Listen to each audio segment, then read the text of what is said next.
Bookish तरीका तो हम उस वीडियो में देख चुके हैं। अब हम देखते हैं कि हम इसे शॉर्टकट में कैसे कर सकते हैं। आपका कोई टैप जो है वो 6 आवर्स में एक टैंक को भर रहा है, हाफ जो टैंक है वो फुल हो जाता है, यानी कि हाफ टैंक जब फिल होगा तो कितनी देर में होगा? पूरे को अगर भरने में 6 घंटे लग रहे हैं तो हाफ को भरने में लगेंगे 3 आवर्स। तो अब जो बाकी का हाफ बचा है ना, उस हाफ को भरने के लिए आपके पास कितना है? तो 4 टैप्स हैं। कितने हैं?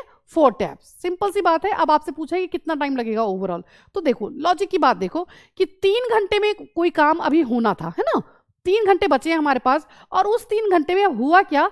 जो कोई एक काम करता, अब उसकी जगह पर क्या है? 4 टैप्स हैं। तो सिंपली आप इसे डिवाइड कर दो, आपको पता लग जाएगा। अब 3 आवर्स है इसलिए मैं इसे 60 से मल्टीप्लाई कर देती हूँ, तो वो हो जाएगा मिनट्स में कन्वर्ट, और जब मैं इसे 4 से करूंगी तो क्या आता है? ये आता है 45 मिनट्स में आपका ये टैप फिल हो जाएगा, टैंक आपका फुल हो जाएगा। आई होप आपको ये समझ में आया हो। एक और तरीका अगर मुझे समझ में आता है तो वो क्या है कि जैसे आपका 1 आवर में कितना भरेगा? तो वो भरेगा 1/6, है ना?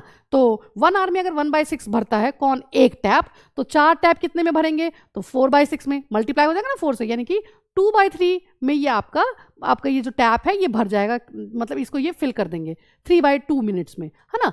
1 घंटे का काम है ये। अब हमें करना क्या है? तो हमें पूरा टैंक भरना है, यानी सॉरी हाफ भरना है। तो हाफ भरने के लिए हम क्या करेंगे? क्योंकि 4 टैप्स हैं, वो 1 घंटे में अगर 2/3 करते हैं तो पूरा करने में कितना लगेंगे? 3/2, है ना? पूरा टैंक भरने में 3/2 टाइम लेते हैं, लेकिन हमें तो इनसे सिर्फ हाफ भरवाना है, तो ये कितना हो जाएगा? 3/4। और इसी 3/4 को अब आप मिनट्स में कन्वर्ट करने के लिए क्या करेंगे? तो 15 से मल्टीप्लाई कर लेंगे, तो आंसर इज 45 मिनट्स। आपको जो भी तरीका समझ में आया आप उस तरीके से इजीली इस क्वेश्चन को सॉल्व कर सकते हैं।